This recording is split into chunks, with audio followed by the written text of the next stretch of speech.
Half of the league has already begun planning out their off-seasons, while the other half are now battling it out in the playoffs, and already we're seeing quite a few situations becoming dire. There are definitely a few teams that missed the playoffs this year that have changes that need to be made, and we're also seeing a few playoff teams get exposed early on, highlighting their biggest weaknesses. So this summer, the kinds of moves that need to be made are the ones that address those weaknesses head on. That is exactly what Bleacher Report tackled in a recent article, where they put out 5 bold trade ideas that they claim need to happen. So as always, we'll be going through each one, analyzing whether or not the deal makes sense, why or why not the teams involved would do it, and who benefits the most from it if it were to happen. Before we start though, it turns out a good amount of you watching right now aren't even subscribed to the channel, so if you enjoy the content, consider hitting the subscribe button, as not only does it help out a ton, but it also very much appreciated. Now with that being said, let's begin.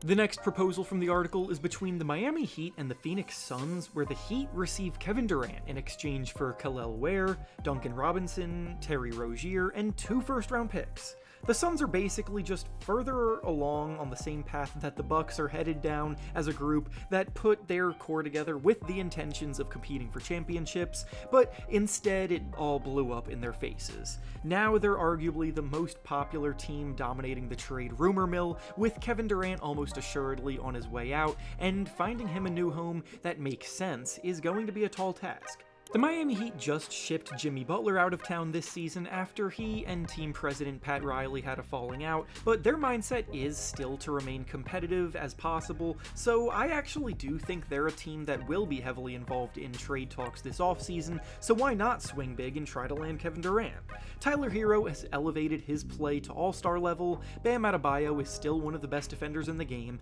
and the Heat staff always do an outstanding job scouting and finding quality role players out of nowhere, but now they're missing a true number 1 to lead the way, and if there's one thing Durant is still good for, it's being an elite number 1 scoring option. If this was prime Kevin Durant we were talking about, his price tag would obviously be much higher, and an offer like this would get laughed off, but this is 36 years old Kevin Durant we're talking about here, who couldn't even lead the Suns to the play-in tournament this year, so it would be unreasonable to expect a godfather offer for him. The Heat are going to have to think long and hard about giving up Kel'el Ware though, because as a rookie, his combination of skill, athleticism, shot blocking, and rim running has been incredibly impressive, but you do also need to offer some sort of value if you want a player of Kevin Durant's stature, so ultimately I think it's worthwhile. Ware is exactly the type of young promising talent that the Suns would love to acquire as well, with them likely shifting into a rebuild, and 2 first-round picks is pretty reasonable as well for a 36-year-old star,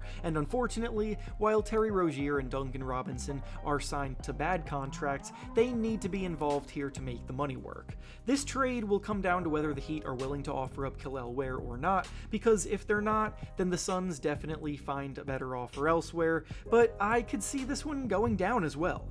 The next proposal from the article is between the Detroit Pistons and the New Orleans Pelicans, where the Pistons receive Zion Williamson in exchange for Jaden Ivey, Tobias Harris, a first-round pick, and 2 second-round picks. The Pistons have officially broken out, and they're not satisfied with just being at the party, they want all of it. They've established a hard-nosed, tough identity with superstar in the making Cade Cunningham leading the way, and with Cade looking like one of the best players in the whole league right now, the team will need to find him a legit co-star to help take some of the creation and playmaking burden off of his shoulders. Cade had the 3rd highest usage rate in the NBA this season and can definitely win you a lot of games with the ball in his hands, but to take that next step, he needs someone to help him, which is where Zion Williamson would come in. Of course, the risk with Zion is always going to be whether or not he's even available to play, with him missing over half of the games in 4 of the 6 seasons that he's played so far, but that's also why his price tag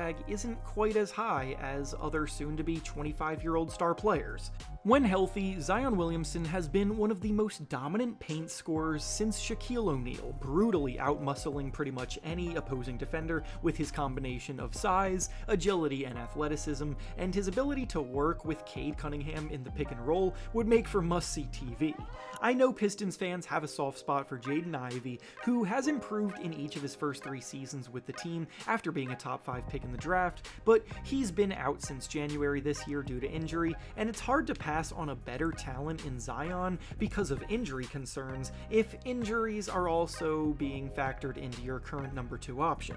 Ivy is a fantastic piece for the Pelicans to bring in if they were to blow things up, and it's hard for them to reasonably expect much more draft capital and player talent than this, so I can't believe I'm saying this, but Bleacher Report are 3 for 3 so far on reasonable proposals, which, for any of you who have been watching me make these trade review videos for a while now, know that is an incredibly rare occurrence.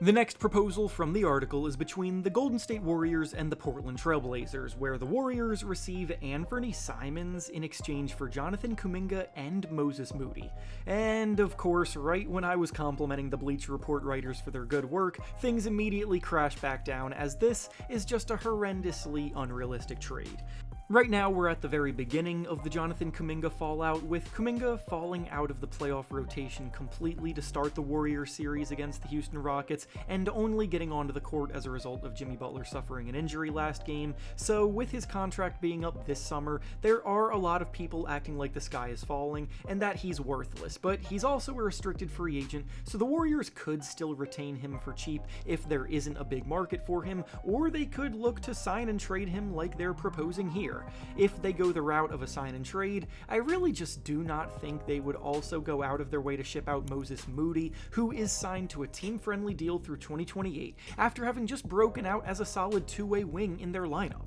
Anfernee Simons puts up good numbers on paper, but he is the definition of empty stats, scoring anywhere from 19 to 22 points per game over the last few seasons on one of the worst teams in the NBA. He's a league average volume shooter who isn't enough of a passing talent to consistently impact winning basketball, and on defense, he is one of the worst perimeter defenders in the league as an incredibly skinny and somewhat undersized guard that gets hunted for mismatches down the stretch. The Warriors are not going to trade away their front court depth for someone who is pretty much a way worse version of Steph Curry, and quite frankly, it's silly to pretend that they would even entertain it.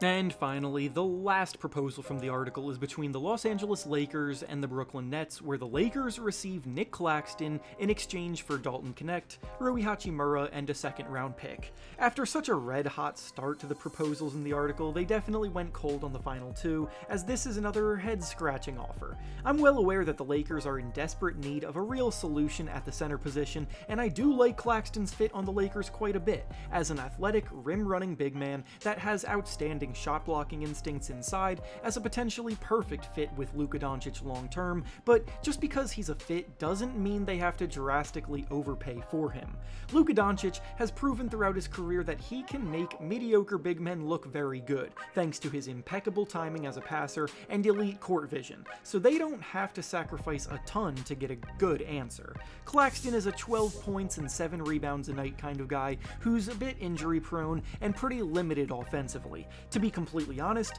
I don't even think he's a better player overall than Rui Hachimura, so to then suggest trading Hachimura and the only young, cost-efficient player on the roster in Dalton Knecht would end up being a heist in Brooklyn's favor. Sure, Hachimura's on the last year of his current contract, but he's the type of role player that they should be trying to keep around and re-sign long-term, and Dalton Knecht is a willing and able 3-level scorer every time he gets a chance to play extended minutes, which will be a bigger priority down the line when he has more experience under his belt. The Lakers will look for a move this summer to find themselves an upgrade at the center position, but this proposal is way too imbalanced to get on board with.